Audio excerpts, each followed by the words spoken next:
नमस्कार, मैं प्रियंका। आप देख रहे हैं 4 PM। जैसा कि आप जानते हैं कि मोहन भागवत के बयान ने भारतीय राजनीति में भूचाल ला दिया है। एक तरफ जहां गृह मंत्री अमित शाह हड़बड़ा रहे हैं, वहीं दूसरी तरफ प्रधानमंत्री नरेंद्र मोदी भी टेंशन में दिखाई दे रहे हैं। पहले तो आरएसएस ने दिल्ली में हाई लेवल मीटिंग बुलाई और अब इस मीटिंग के बाद भागवत ने खुले मंच से कह दिया है कि 75 का होने पर रिटायर हो जाना चाहिए, दूसरों को मौका देना चाहिए। एक तरफ भागवत बोले हैं, दूसरी तरफ राष्ट्रीय अध्यक्ष का नाम भी तय हो चुका है। तो राष्ट्रीय अध्यक्ष कौन होने वाला है? आने वाले 2 महीनों में प्रधानमंत्री नरेंद्र मोदी का क्या होने वाला है? इन सभी सवालों के जवाब देने के लिए हमारे साथ मौजूद हैं दैनिक भास्कर के पॉलिटिकल एडिटर और वरिष्ठ पत्रकार केपी मलिक जी। उनका स्वागत करते हैं और समझने की कोशिश करते हैं कि आखिर भारतीय जनता पार्टी और आरएसएस में चल क्या रहा है। नमस्कार सर, 4 PM पर आपका बहुत बहुत स्वागत है। जैसा कि आप जानते हैं कि मोहन भागवत के बयान ने भारतीय जनता पार्टी की राजनीति को हिलाकर रख दिया है। एक तरफ भागवत ने बयान दिया है, दूसरी तरफ गृह मंत्री अमित शाह भारी टेंशन में दिखाई दे रहे हैं। फिलहाल जैसे हालात हैं, आपको क्या लगता है, क्या 17 सितंबर को प्रधानमंत्री नरेंद्र मोदी 75 का होते ही रिटायर हो जाएंगे? पहला सवाल। और दूसरा, आपको क्या लगता है कि अगर मोदी जी रिटायर होने वाले हैं तो भारतीय जनता पार्टी का नया राष्ट्रीय अध्यक्ष कौन बनने वाला है? सर प्रियंका, सबसे पहले तो आपको नमस्कार और आपके सुधी दर्शकों को नमस्कार करता हूं। देखिए, आपको देखना होगा कि ये जो प्रक्रिया चल रही है भारतीय जनता पार्टी में राष्ट्रीय अध्यक्ष की, इतने दिनों से जो उठापटक चल रही है, ये कोई यूं ही नहीं है। आज का जो जिस पे हम डिस्कशन कर रहे हैं मोहन भागवत जी के बयान पे, ये बयान कोई हवा में आया हुआ बयान नहीं है। इससे पहले आप 2 दिन पहले आया हुआ अमित शाह का बयान देखिए कि वो सियासी खेती छोड़ के खेती किसानी की बात कर रहे हैं। उधर वसुंधरा राजे कह रही हैं कि राजनीतिक मौसम कभी भी बदल सकता है। मोहन भागवत जी का ये संदेश देना जताता है कि भारतीय जनता पार्टी के शीर्ष नेतृत्व में सब कुछ ठीक नहीं चल रहा है। आपको याद करना चाहिए, मैंने करीब 10 महीने पहले लिखा भी था और एक अपना लेख लिखा था, ट्वीट भी किया था। सत्ता का त्रिशूल मोदी जी के पास है और उसको वापस लेना है, और मोदी जी आराम से उसको नहीं दे रहे हैं, इसलिए सत्ता का त्रिशूल छीनने की कवायद है। सत्ता का त्रिशूल यानी कि सत्ता में 3 शूल है, एक संगठन है, एक देश की सरकार है और एक जो राज्यों में आपने डमी मुख्यमंत्री बना रखे हैं। तीनों कंट्रोल मोदी जी के पास है। संघ वो कंट्रोल वापस लेना चाहता है, चाहे वो राष्ट्रीय स्वयंसेवक संघ हो, चाहे भारतीय जनता पार्टी हो। ये संगठन किसी एक व्यक्ति या किसी एक परिवार की बपौती नहीं है। संविधान में तो कोई ऐसा नियम है नहीं कि भाई आप राजनीति में या किसी सियासी दल में 75 साल के होने के बाद आपको इस्तीफा देना पड़ेगा। तो ये तो फॉर्मूला आपने खुद गढ़ा था। अगर आपने ये फॉर्मूला खुद गढ़ा था तो आप तो अमल करिए इस पे। तो आप दूसरों के लिए तो फॉर्मूले बना रहे हैं, अपने लिए आपका कोई फॉर्मूला नहीं है। तो ये फॉर्मूला याद दिलाने के लिए बयान मोहन भागवत जी का आया है। और सीधा सीधा इशारा, अगर हम देखें दूसरे सियासी दल की बात भी करें, तमाम लोगों का यही कहना है कि ये सीधा सीधा संदेश मोदी जी को है। और आज परिस्थितियां जिस प्रकार से आप देख रहे हैं, वो दिन दूर नहीं है जब मोदी जी के हाथ से सत्ता का त्रिशूल छीनेगा। संघ ने कोशिश की थी कि पहले एक एक करके छीना जाए, पहले संगठन का कंट्रोल लिया जाए, फिर राज्यों का कंट्रोल लिया जाए और बाद में सत्ता का कंट्रोल लिया जाए। लेकिन जब मोदी जी देने को तैयार नहीं हुए तो अब निर्णय ये हुआ है कि पूरा का पूरा सत्ता का त्रिशूल इनसे लिया जाए और इनका विदाई समारोह सितंबर में किया जाए, क्योंकि ये 75 वर्ष के हो रहे हैं। जी, तो सर आपको क्या लगता है कि दावा तो किया जा रहा था कि राष्ट्रीय अध्यक्ष बदलेगा, लेकिन खबर निकलकर सामने आ रही है कि प्रधानमंत्री बदलने वाले हैं। 75 साल का रूल तो प्रधानमंत्री नरेंद्र मोदी ही 2014 के बाद लेकर आए थे। आडवाणी से लेकर मुरली मनोहर जोशी, कई लोगों को मार्गदर्शक मंडल में शामिल कर दिया गया। फिलहाल सर जिस तरीके से अब आरएसएस ने मोर्चाबंदी की है और जिस तरीके से गृह मंत्री अमित शाह भी हड़बड़ाते हुए दिखाई दे रहे हैं, अपना रिटायरमेंट प्लान बता रहे हैं, आपको क्या लगता है सर, आगे क्या होने वाला है? राष्ट्रीय अध्यक्ष बदला तो क्या प्रधानमंत्री भी बदल जाएगा? और आपके हिसाब से राष्ट्रीय अध्यक्ष का पक्का और दावेदार आपको कौन दिखाई दे रहा है सर? देखिए प्रियंका, अगर आप देखें राष्ट्रीय अध्यक्ष पे बहुत दिनों से जद्दोजहद चल रही है और राष्ट्रीय अध्यक्ष फाइनल हो चुका है, राष्ट्रीय अध्यक्ष का नाम तय हो चुका है। अब पक्के तौर पे किसका नाम तय हुआ ये तो मैं यहाँ पे नहीं कह सकता, लेकिन मैं अपनी उस बात पे कायम हूँ आज भी कि संजय जोशी कहीं ना कहीं बहुत महत्वपूर्ण भूमिका में आ रहे हैं। ऐसा भी हो सकता है कि वो राष्ट्रीय अध्यक्ष बने। अगर वो राष्ट्रीय अध्यक्ष नहीं बनते तो पार्टी में उनकी बहुत महत्वपूर्ण भूमिका होने वाली है। ये भी जाहिर है कि वो मोदी और अमित शाह के विरोधी माने जाते हैं पार्टी में, तो उनको एक तरह से कमान देना जताता है कि मोदी को कमजोर करने की रणनीति कहीं न कहीं संघ कर रहा है। इसी के नाते क्या वो संजय जोशी को लेके आ रहे हैं।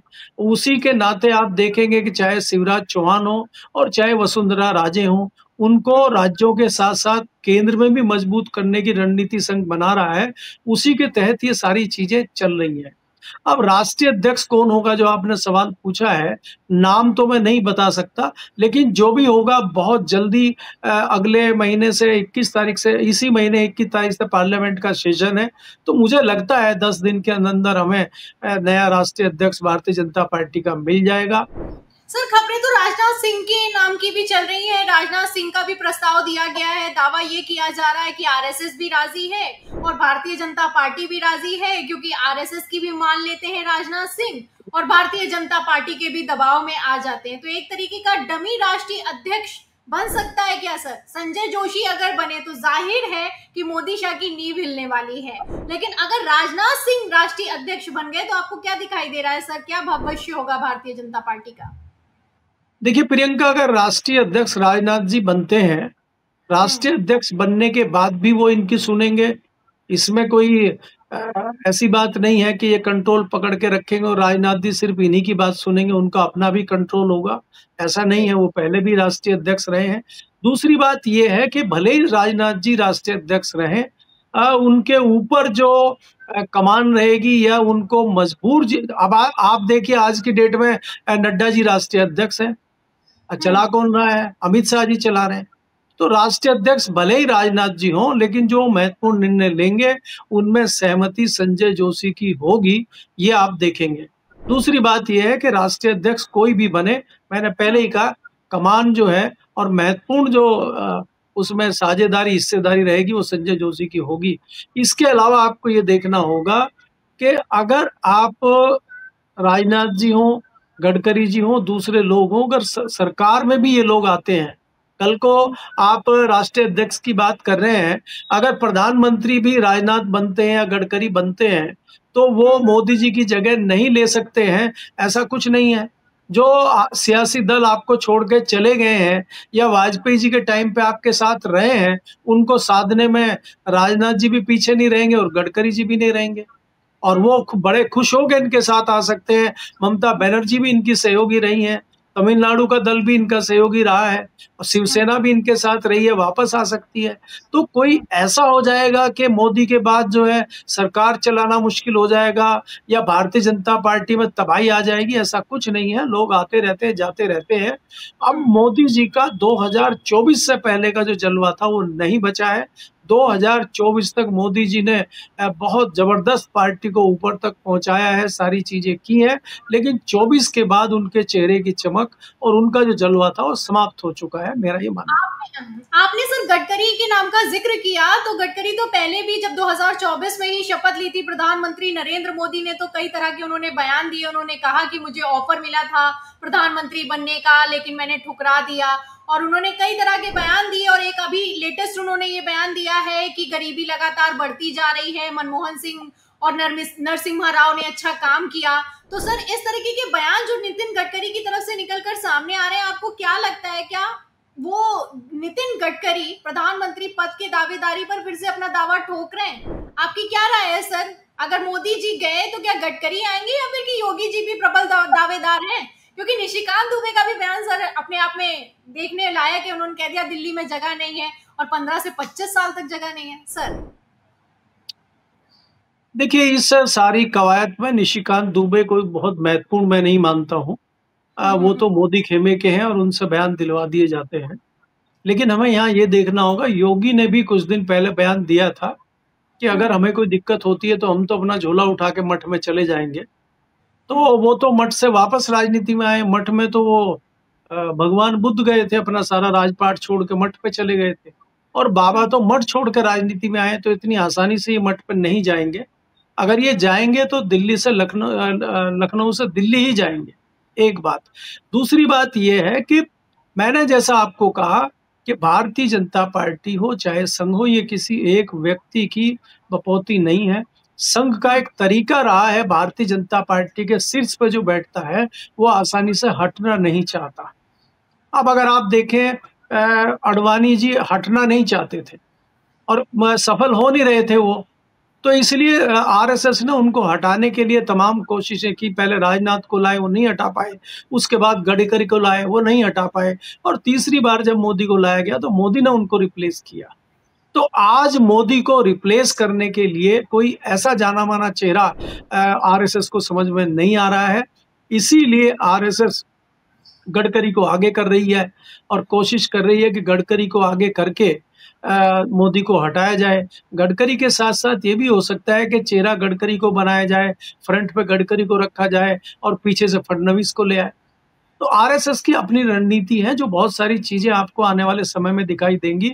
ये जो आप देख रहे हैं पिछले 1-2 दिनों से, जो एकाएक रिटायरमेंट प्लान होने लगे हैं लोगों के, ये कहीं न कहीं उस एक कवायद शुरू हो गई है, जो अगले कुछ महीने में आपको क्रियान्वित होती हुई दिखाई देगी। जी। बिल्कुल सही बात है सर, और साफ दिखाई दे रहा है कि मामला हाथ से निकलता हुआ नजर आ रहा है। अब तो सीबीआई की भी एंट्री हो चुकी है। चारा घोटाले में सीबीआई ने केस लगाया है झारखंड हाई कोर्ट में, और केस में सुनवाई की मंजूरी मिल चुकी है। तो फिलहाल इन खबरों से तो साफ होता हुआ नजर आ रहा है कि गृह मंत्री अमित शाह ने अपनी आखिरी चाल भी चल दी है। लेकिन इन चालों के बाद, पूरे खेल के बाद, आरएसएस के बयान के बाद, प्रधानमंत्री नरेंद्र मोदी की हालत के बाद बिहार के चुनावों का क्या होता है, ये देखना दिलचस्प होगा। बहुत बहुत शुक्रिया सर, आपने हमें जानकारी दी, हमारे साथ बातचीत की, हमें समय दिया। बहुत बहुत शुक्रिया आपका। तो सुना आपने, ये थे हमारे साथ दैनिक भास्कर के पॉलिटिकल एडिटर और वरिष्ठ पत्रकार केपी मलिक सर। उन्होंने साफ साफ कह दिया है कि भारतीय राजनीति में भूचाल आने वाला है। आने वाले 2 महीनों में कुछ बड़ा होने वाला है। प्रधानमंत्री नरेंद्र मोदी की कुर्सी फंस चुकी है और राष्ट्रीय अध्यक्ष संजय जोशी होने वाले हैं। अब ऐसे हालातों में जैसे दावे किए जा रहे हैं, अगर राजनाथ सिंह नहीं तो संजय जोशी तो जरूर से जरूर आने वाले समय में भारतीय जनता पार्टी के नए राष्ट्रीय अध्यक्ष बन जाएंगे। अब जब संजय जोशी आएंगे तो मोदी शाह की राजनीति का क्या होगा, मोदी की कुर्सी का क्या होगा, आपको क्या लगता है? आपकी क्या राय है भागवत के बयान पर, इस पूरी चर्चा पर? जो भी आप सोचते हैं हमें कमेंट बॉक्स में जरूर लिखें। वीडियो को ज्यादा से ज्यादा शेयर करें, हमारे चैनल को लाइक करें, सब्सक्राइब करें, ज्वाइन करें। फिर मिलती हूँ अगली खबर के साथ, अगली चर्चा के साथ। तब तक के लिए धन्यवाद।